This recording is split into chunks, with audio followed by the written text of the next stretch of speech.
Hey everybody, what is going on? Dace here, and today we're continuing Gunvolt Chronicles Luminous Avengers IX for Nintendo Switch. And yeah, it's good times. These are going to be like shorter episodes around the 20-minute mark, give or take. That's just how I wanted to split them up, but anyway. So yeah, we're just jumping right back into the action.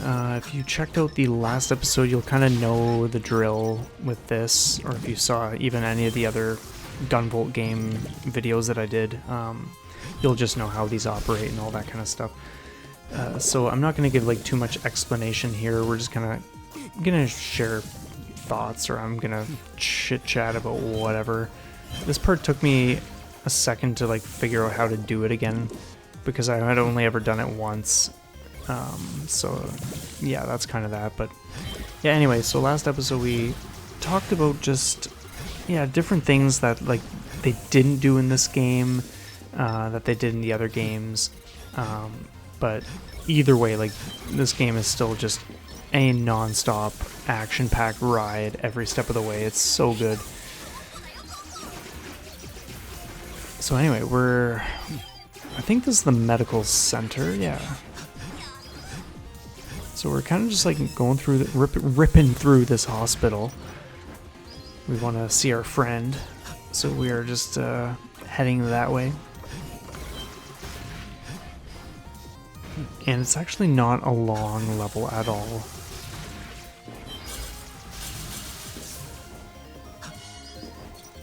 Anyway, how is everyone doing? I'm trusting you are all off to an excellent day so far, or night, depending on what time it is for you. So look who it is, the Swordmaster.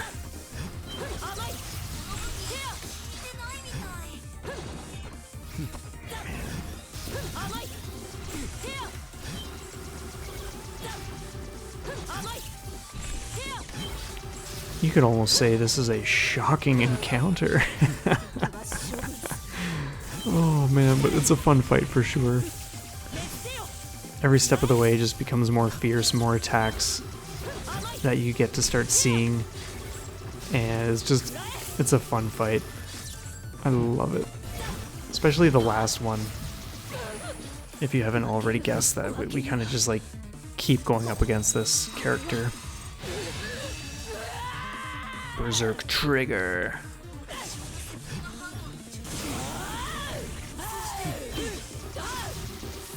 Just take it easy already.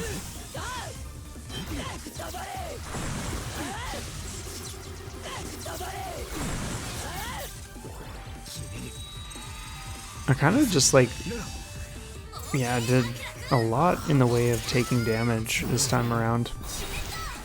Wasn't really being careful about the attacks she was doing or any of that kind of stuff. It was just like, yeah, okay, let's just get this done.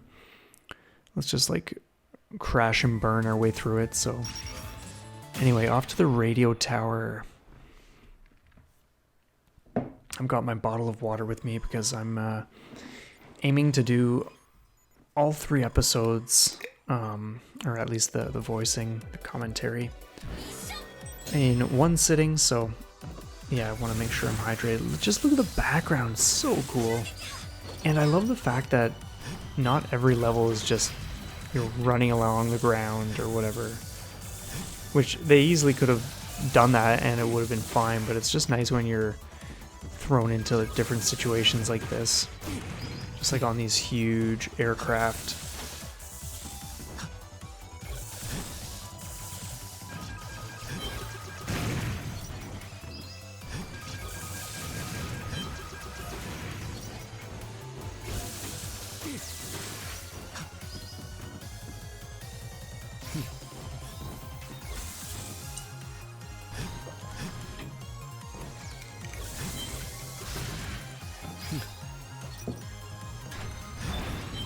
Sometimes you're not sure if there's going to be something to catch you underneath, so like if you drop down, it's just like, okay, I just dash upwards and I better make it out. But we're safe. We're indoors now.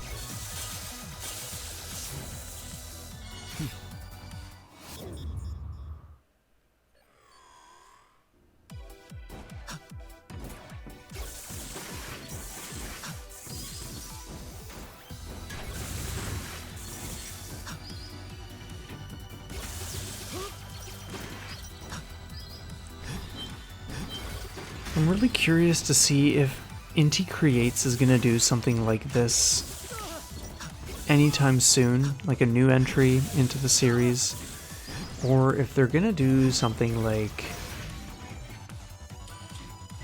yeah, more in alignment with Dragon Marked for Death.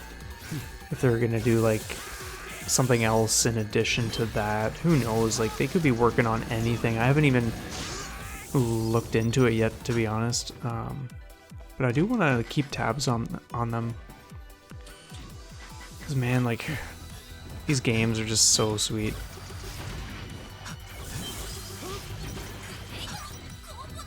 Like, I mean, I'm not crazy about all the constant talking and the dialogue, and to be honest, like, I don't even care about the story in these games.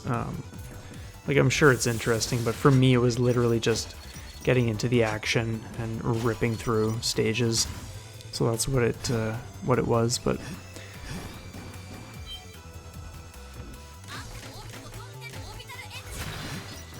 I just felt like putting that to use because it's such a cool attack.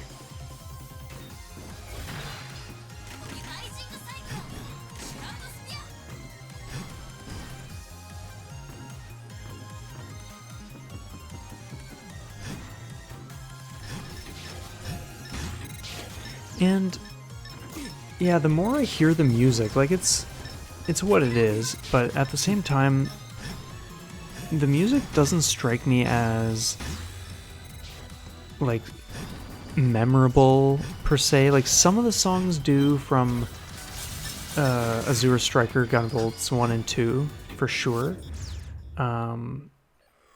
but this one just felt like it didn't hold as much weight in that regard. Especially when I think about Mega Man X6, or even just like any of the other like OG Mega Man games, or any of the other Mega Man X games for that matter. Like, there were so many memorable songs. One of my favorites is the Blaze Heatnik stage. Just epic guitar. Oh man, just so good. For those who know that song, you'll know exactly what I'm talking about. Oh man, it's stuff like that which just gets you so pumped that you just, yeah, you hear the music and you just want to be going crazy in the game. Especially when you're playing as Zero. Oh man, I love X6. If you haven't checked out my Let's Play of that one, I definitely have one, so feel free. It's got some really cool bosses, awesome levels, just epic versions of X that you can play as, like Shadow, and the other one I think is Blade. I like Shadow because he looks like a badass ninja. It's just so cool. His headpiece is wicked. Probably one of the coolest Mega Mans I've ever seen.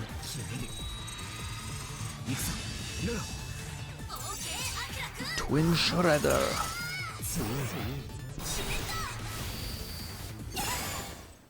And she's toast. Man, I love the effects going on out through the windows just that we see outside, like clouds moving by and stuff like that. So cool. Clear. What are we off to next?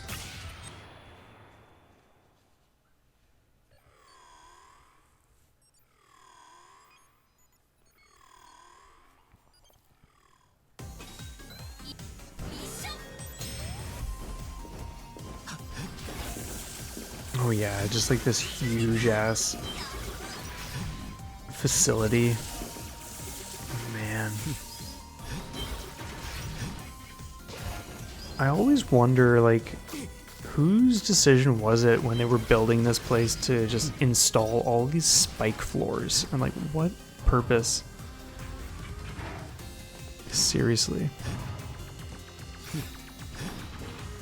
Yeah, it's funny because, yeah, you can use the platforms that move to just avoid the lasers, but at the same time, if you have bullets that absorb the damage for you, which I do, And then it's like, yeah, why would you wait and just travel along this thing? Just get up the wall, man. Jeez.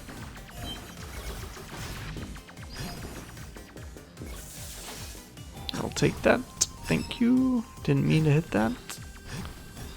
And just, yeah, I love all the other little artistic choices and details, like just the perspective we're seeing in the background where it just goes far back into the shadows, or just like the big ass plugs that we see laying around in certain sections.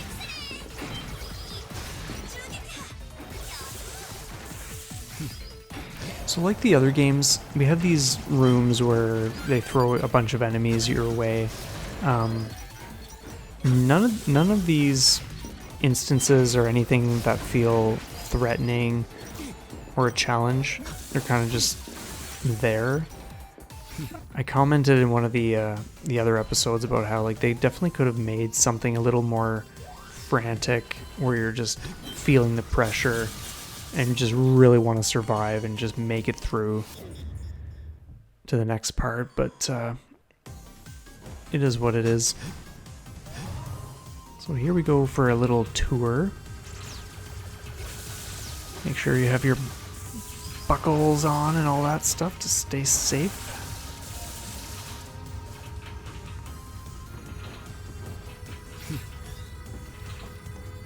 It's easy to fall in this place. I think the first time I ever actually did this level, I literally just like dashed my way through all of this. And that was like without even knowing like what was coming next, where the next wall would be, so that I could grab onto it. I just like dove right in. But for the recording, I was like, yeah, I really don't want to mess anything up and then just be re-recording it, so I'm just gonna play it safe and ride the platform.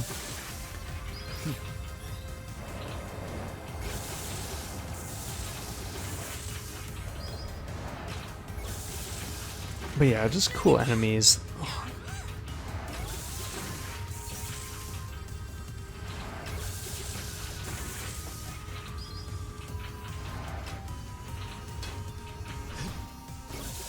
And the reason I jump off now is because the platform goes right up against a spiked ceiling, as you can see. So I was like, yeah, we don't want to be on there for, yeah, about 15 seconds or so.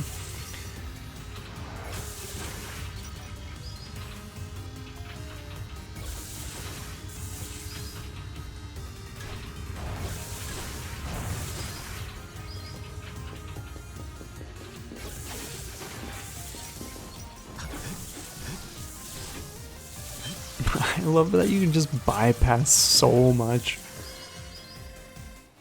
You don't even want to know how much you can bypass in these games.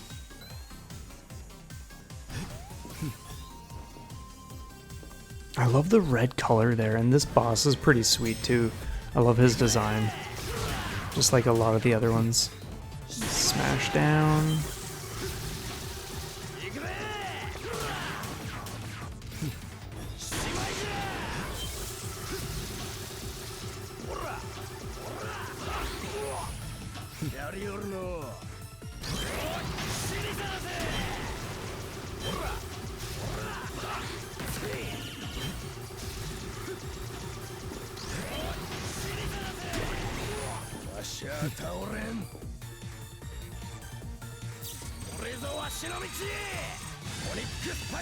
Man, just crazy sonic spiral. Like, that's so sweet.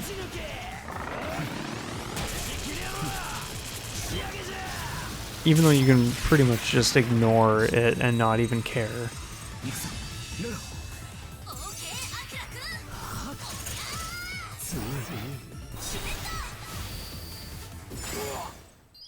And he's done, just like the rest of his buddies. Man, this guy, I swear. The Fragment of Wisdom. Bonus points if you know what anime the Fragment of Wisdom is from. And we're jumping right into another level, so... Oh yeah, man. Gunvolt Chronicles.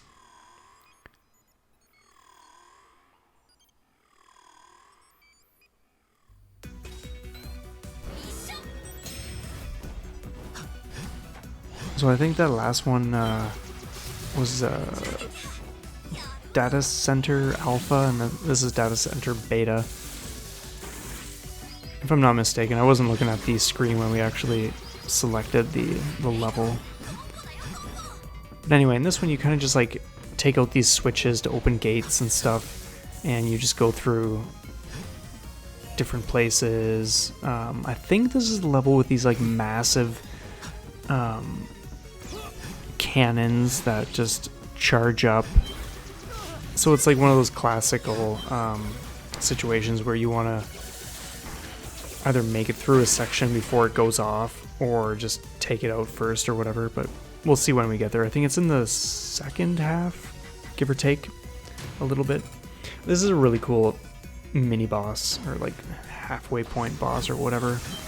But yeah, just again, like the creativity that this team has is phenomenal. Just like this big ass beetle robot flying around that does like spin attacks and things too. And just the colors and everything, it's so cool.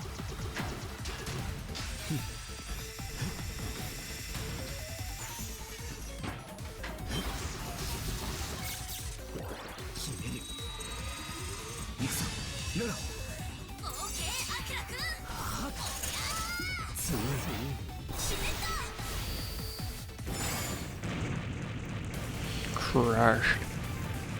You are scrap, my friend. Nothing but scrap.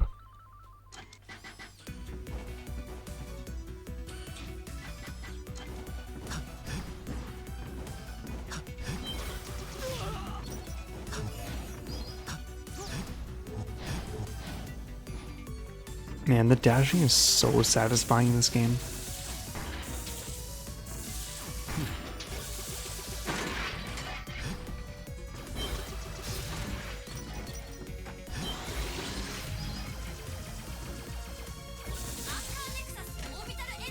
Sometimes it's just better to resort to something else entirely.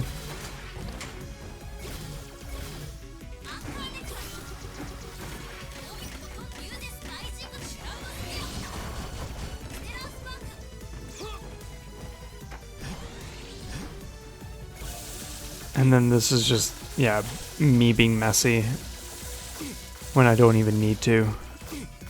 And then not even getting the coins. Just like, oh. But yeah, I love the colors just zipping around in the background. And then for whatever reason, like I was just not getting up onto the platforms here. Sometimes I find Copen's diagonal upwards dash to just be something. Like it works, but like, yeah, sometimes judging it is not the most fluid thing, but whatevs.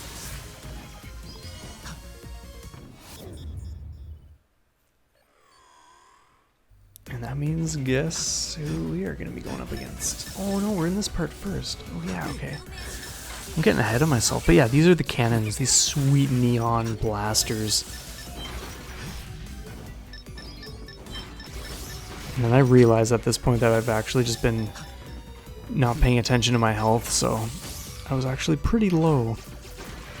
Which is almost never the case in these games, seriously. Like, most of the time I can just rip through and just not even care about damage, and it's never an issue, but when you do get close, then it's time to smarten up a little bit more and just find some health or whatever.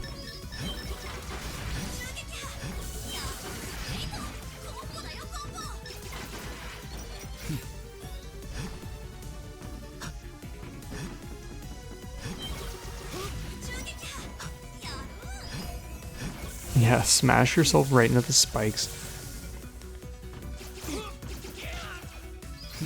But in ways the game does encourage like a lack of care for that, because as you can see when I was dropping down in that spike area, like there was nothing going on there in terms of threatening damage being done. Now, if they were insta-kill spikes, I think that would change everything. You would be so much more careful, especially if there were sections where things were tight and you were required to execute like a combination of different dashes just to make it through like a maze of spikes. So this guy has some cool attacks. When he has that orange glowing aura around him, he'll pretty much just like knock you back with his sword. He'll just like slash you away. So he's pretty much in like a defensive mode like that. So I normally just wait.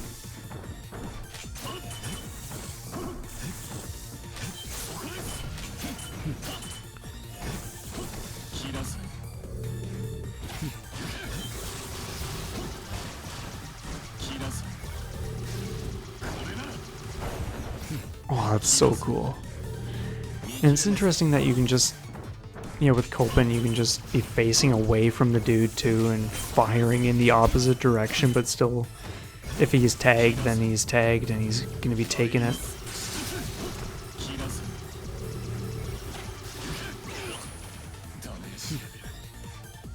But look at the background too, like just this, what looks like a huge ass vault.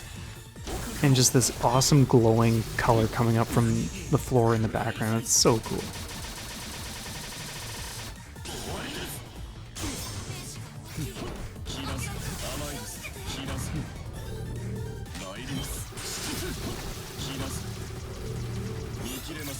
And again, this was a sloppy one where I was just being very reckless, and so that's why my health is so low.